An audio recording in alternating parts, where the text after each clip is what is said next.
I'm thoroughly convinced y'all are over complicating this sourdough thing. See that starter? I haven't fed this thing like 5 days. Been out on my counter. Not gonna feed it tonight. Probably feed it tomorrow, not because I'm gonna want to make a loaf of bread day after tomorrow. I'll feed that thing, bounce right back, and it'll be ready for me to bake with it the next day. I don't get why y'all are babysitting. You know what? I'm just gonna show you guys how I make sourdough bread. See that? That's a hungry starter. It gets to stay hungry for another day, because I ain't making bread tonight. I'll make bread here shortly. It is now 2 days later. I still have not fed my starter. As you can see, it's got a bit of a crusty bit on top. Is that the end of the world? No. Is it still gonna work? Yes, I've done this before. So, all I'm gonna do, scrape off this crusty bit. I'm gonna take this puck, and I'm gonna put it in the compost. I'm gonna take this very hungry starter and feed it. Oh, 80. Okay, I can work with 80 grams. So 1-to-1 plus some is basically what I'll do when it's this hungry instead of a 2-to-1. So I'll need to go in with 80 grams of water. Boom. See? If anybody tells you you have to use bread flour for your sourdough, you don't. This is all-purpose flour, and you're going to see it's going to turn out just fine. I'm going to go with a little more than just 80 grams. Oh. Shy of 80. Bring it up to 250. So I got 10 grams extra flour in there. Boom. And I like to push down the sides so I can actually see how much it's doubled in size. Easier. Boom. Now I'm gonna wait for that to get going. Now look at that. It's already floofed up, basically doubled in size. All good to go. Doesn't matter that I didn't feed it for basically a week. Is that a happy fed starter? Yeah, that's a happy fed starter. So now for this recipe that I'm going to be using, it is from The Perfect Loaf. It's their sourdough recipe for all-purpose flour. You don't need to use bread flour for this. But to start off, I need 92 grams of this starter. You can weigh your recipes if you want, or if you want to measure them with a measuring cup, have at it. I have more luck consistently getting consistent loaves when I weigh out my ingredients. That's why I do it. If you want to measure it, have at it. I need 92 grams of this starter, and I need my scale. I like to use 2 separate bowls for weighing out my wet ingredients and my dry ingredients. So I need 92 grams of my starter. That's 98 grams. Am I super worried about it? No. Use a spatula, use a spoon. You don't need to invest in all those fancy things. Oh, and I'm using a stainless steel bowl. Some people will tell you that blasphemy. This works perfectly fine for me. And you can auto-lease, you can auto-lyze, whatever the heck that word is, but have I had more success doing that over just incorporating my starter with my water first thing? No. I'm using the water from my drinking glass. I need 340 grams of it. It's 342. Is it the end of the world? No. Don't need a fancy tool, but I do recommend getting your starter well incorporated with the water before incorporating in your flour. I have noticed that when I add the salt now with inside the water, it does slow down the starting process of the bread, and it just takes a little bit longer for it to get going. So that's why I'm going to put in the salt when I do my first series of stretch and folds. 460 grams of all-purpose flour. That's a bit over.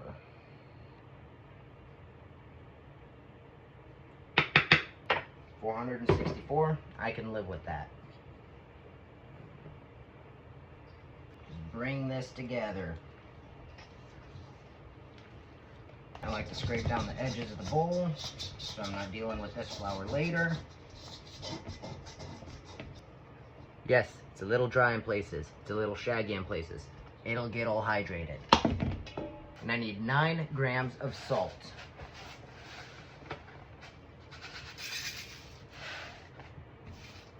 To remind me so I don't forget to put the salt in later, I leave it next to the bowl, and then I incorporate it in my first series of stretch and folds.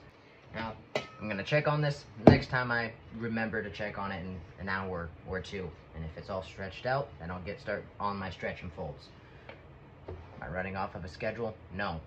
So 6 p.m. now. Am I going to finish this loaf of bread tonight? No. Am I gonna get it baked tomorrow morning? Yes. So I can get my stretch and folds done tonight, pop it inside one of my proofing baskets, batons, or whatever the heck you want to call them. Let that guy finish cold proofing inside the fridge tonight, and I won't have to worry about it. Actually, I'll get to that when I get to that. So, just cover it, and I'll come back to it when I get back to it. Okay?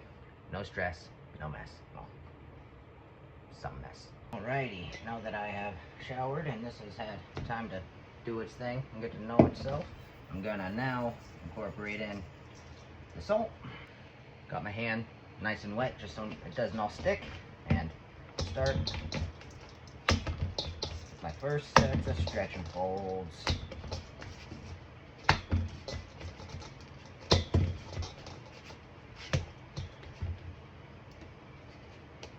And no, not gonna have a pain developed yet. None of that. Now the salt will get dissolved in there, and once it melts down into a puddle, again, I'll give it some more stretch and fold. So I'm gonna go watch some One Piece, and after a few episodes I'm gonna come check on it again.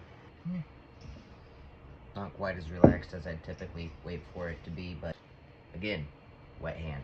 It's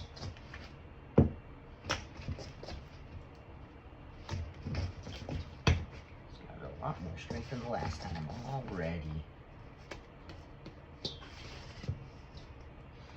I'll give this one, maybe two more stretch and folds before I pop it into the basket and let it cold proof for the rest of the night.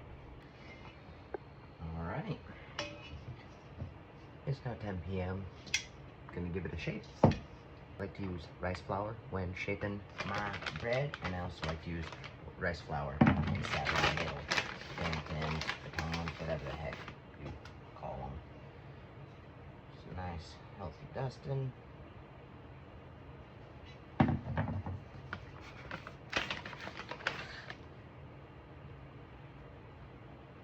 Instead of using a bench scraper and a bowl scraper, I often will just use a bowl scraper for my bench scraping if I need it.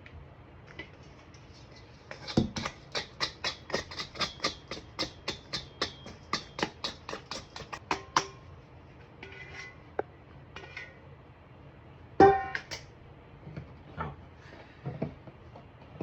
Stretch it out a little bit. Gonna get a square going. Edge in, put that bottom up, roll it over, a little bit of a bench scrape here to stick it a little bit. I'm trying to just get a little bit of tension, tighten up.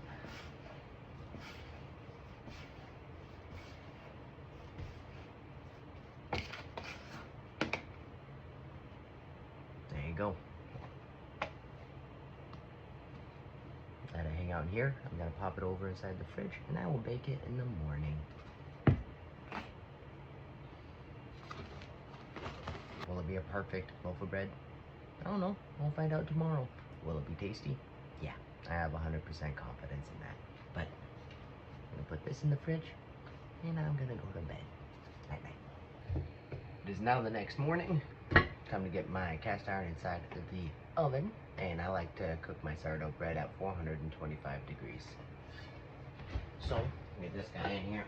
I recommend heating up your cast iron for a minimum of 45 minutes up to an hour. And while the cast iron's heating up, I like to let this come up to room temperature as well.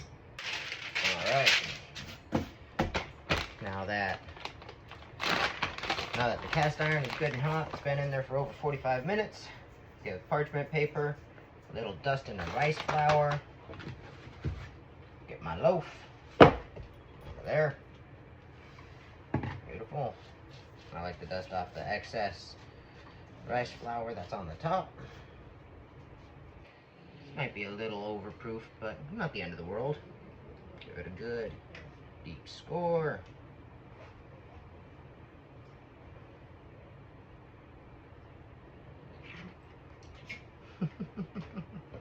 Don't want to burn the counter.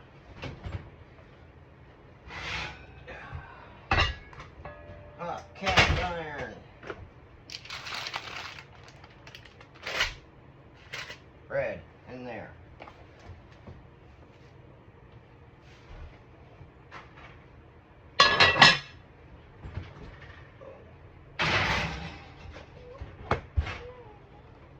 And I bake it for 25 minutes covered with the steam, and then gonna be 30 minutes uncovered. So yeah, 25 minutes now with steam.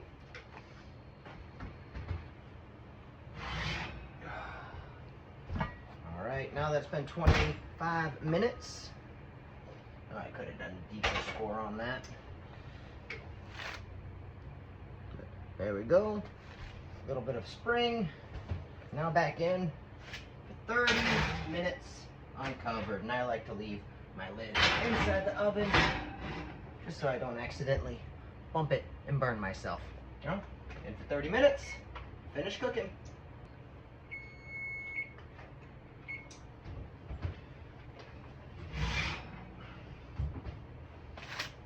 And there we go. Now that the 30 minutes is done, and what I like to do is leave the bread inside the cast iron, inside the oven, with the door open for it to cool down. I find that I get a better crust that way. So, leave that in there, door open, let it cool, then I'll slice it.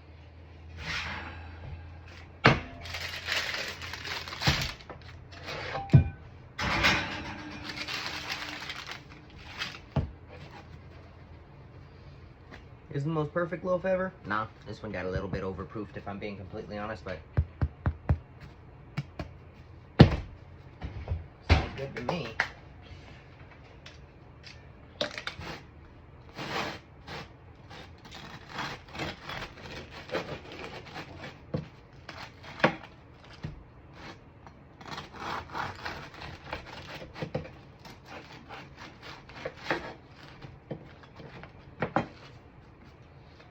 Tightest crumb structure ever? No. But it's easy. Sourdough doesn't need to be complicated. Don't let people gaslight you into believing that just because you don't have a perfect tight crumb structure as not a perfectly delicious edible loaf. Go make some bread. Doesn't need to be scary.